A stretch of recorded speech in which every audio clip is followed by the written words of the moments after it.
Let's hit some flop shots. You ready? Yep. Okay, I'll start. You want to go first? Or you want me to go first? No, you go first. Okay. I'm going to hit my version, then you tell me how you hit your version, because you hit them differently. Yep. I'm just going full flop. Because I don't have the in-between. Why do you think you don't have the in-between? Because I don't practice it. Oh, fair enough. But I can... He could hit a mean flop shot though too.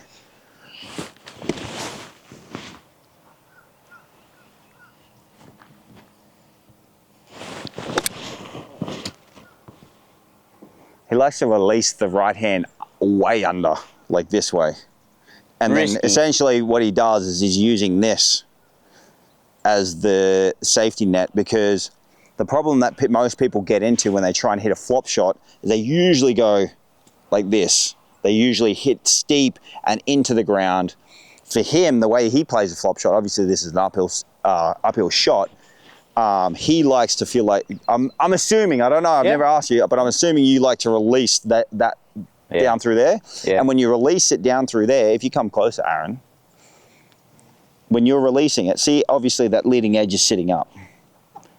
When you turn it over, why that leading edge was sitting up was because of this back part of the wedge. This is probably the most important part of the wedge. So there's different grinds that you can take when you pick a wedge. I have probably about a 6-degree bounce on mine, and some pros mess with the leading edge based off what they like to feel through the turf. This part where you can kind of see a curve, I'm not sure if you can see it, but there's a curve here, and then obviously you got the fat part here. When you're hitting a flop shot, this is what you're trying to hit the ground with, because as you're hitting the ground, right, that's the first point of contact, and when you hit the ground, it's most likely going to bounce up. That's why we call it a bounce.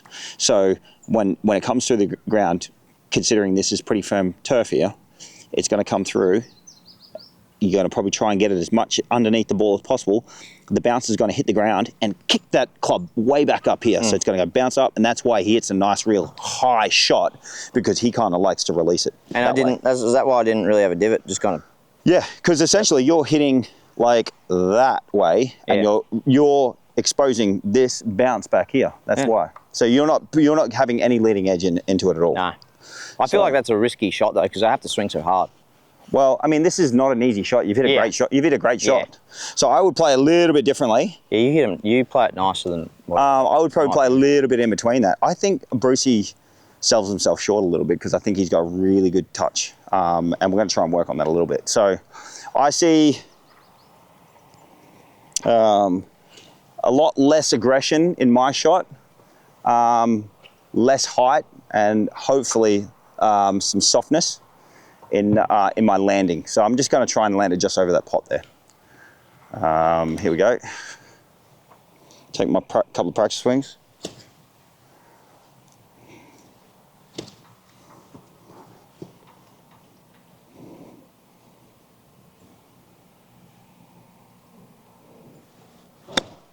It's so sick. That's it. That looks easier than mine. Well, once again, that kind of rolled away a little bit, but it looks consistent. So okay, now let's just work on it then with you. Let's do that. Yeah, I'm happy to do that. Okay, so Brucey has to play this super aggressive shot because he feels like he can't quite get the in-between shot like I just hit then. So essentially, Brucey, what we're going to do is you're going to set up normal. Yeah. Right. Ish. And you're not going to open the face as much. Yep. Right. And then you're going to feel a little bit shorter because you took a big full swing. Yep. Right. Yep. So hold on, just get out because you're going to hit a terrible shot if I tell you to hit now. But you're going to what you're going to do, because you have less open face on the ball, that's going to shoot it pretty quick. Yep. Because you're actually hitting this part of the club again. Yeah. And you got less loft. You got less loft than what Brucey was using when he was sitting there. He was having a big full open wedge. We're only going to open it like a little bit, so it's just going to be like, just less than 45 degrees open. Okay. He's going to play it more like a chip shot, so it's less full swing, and it's going to be more like a chip shot. So I want you to put your chipping technique on this, but with a 45 degree open, and know that it's like when you hit the chip shot, it's going to shoot out a little bit lower, a little bit faster. Okay. I got a good visual of what you just did, so I'm going to Okay. Pretty good? Yep. Oh, that was nice. Sit. Wow. Okay, so that came out a little fiery. Now, all we need to do is, if you want it to come out a little softer and a little higher, open that face a little bit more. Okay. So there's two potential things that could potentially happen here. Come out higher and a little bit softer, land soft and kind of roll away, or it could come out low with a lot of check. Either one's pretty cool, because sometimes when you hit the high soft one and it rolls out, and the low spinner, sometimes they equal out and go the same distance anyway. Yeah. So I love that. That seemed easier than what I'd usually do. well, yeah, and Less things can go wrong with that than me hitting a massive. yeah, to Brucey's point, when you're putting a full swing on a wedge or on a 60 degree, only 15 yards away, it's pretty difficult to have consistency in that. Where if you can minimize the amount of levers that are moving around, the amount of movement that you actually have to generate, and the force that you have to generate into the actual golf shot to be able to hit the shot that he was trying to do, and you minimize that down to, oh, okay, it's just a chipping action with a little bit more face open than like what you would normally play a chip at, and then you just try and play a little bit softer shot up and high. So do it again. I was very pleased with that first one. Yeah. I'm going to open the club face a little more. Yeah. Same thing. Yep.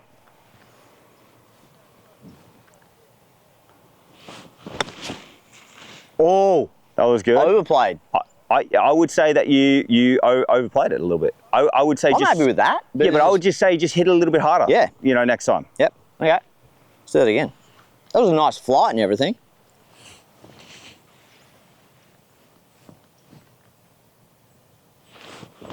Oh, that's nice. Wow. I always love the way Brucey plays his flop shots, because they're a little bit different to most guys, and they're definitely different to me, because he hits a shot where he has a significantly open face on a normal chip shot, and it comes out low with like a little bit of check. That's always the more impressive shot to hit. He's got really good hands. He's played golf for a long time, so that kind of. But I've never had this shot. No, I don't think I've ever had this shot. Like the one I just hit then. I just like. Yeah, I'd usually hit it hard, but that was wild. I could be dangerous now. I'm just going to play with a little more open face. Okay. Oh, Brucey, that's nice. That's it. Yep. I don't need to flop it. Not much adjustment from the ones that he hit. He's just trying to find his feel in regards to how much club face does he like to have open, how much energy does he need to generate to get that ball coming out on the flight he likes, or the speed the ball comes out with the amount of spin that he likes. And then we're taking away the one where it has to be a big full flop shot. Even though it looks cool, it's a very low percentage shot that you can pull off. It's under pressure. Yeah, under pressure. It's one of those shots that you pull out maybe once or twice a year, and you don't have a very high likely chance of succeeding. Yeah. Every now and then you will pull one off, which is cool, but he's playing a shot that is a lot simpler. There's less chance of it breaking down, other than you just got to focus on really good contact. But he seems to, he adapted very, very quickly. So yeah, that was nice. Changing from the full flop shot to a normal chip shot with a 45-ish degree, maybe a little bit more open, less energy has to generate into the ball, a lot more control on the flight and the spin as well. And obviously that last one showed. Gee, doggy. No worries, lad. Sick. Learn how to hit a consistent flop shot. That was good. But even my good full flop shot, I hit a good one then. It's still not as good as my other ones that I just learned. Yeah. Yeah. Okay. It'll get better, just with a bit of practice. Even the one I You play 6 times a year, you might actually conquer it. I'm dangerous. But that was good. That was fantastic. That's essentially what we want to try and do. Is we want to try and help Brucey along to go, okay, I don't really need to hit that big flop shot. I just can play something that's just a little bit more open faced, and I can hit it like a chip. So because I leave myself in these positions that we call dead. Yep. Quite regularly. So I need to get out of this position. Yep. And somehow salvage par. So that's cool. Okay. Yeah, but we're here with the lads. Jason just taught me how to hit a flop shot, which I didn't have a very consistent way of doing that. He taught me a very consistent way, and I picked it up pretty easily, so I'm hoping that transfers to the golf course. What else do I need to say? You need to talk about... Anyone that has an idea with any sort of shot, we're going to do it. So just whatever. The most likes, we'll do the shot. I'll do it. I'll do the most likes shot. Done. Thank you, man. Appreciate it. Oh, we gotta redo that. We gotta redo I think that. that's great. You gotta like and subscribe too, bro. Like and subscribe. That's my second outro. Do it. Just That's my second outro ever, man. Yeah, okay. He wants authentic, and that was authentic as it gets. I'm My first out. take. Let's go.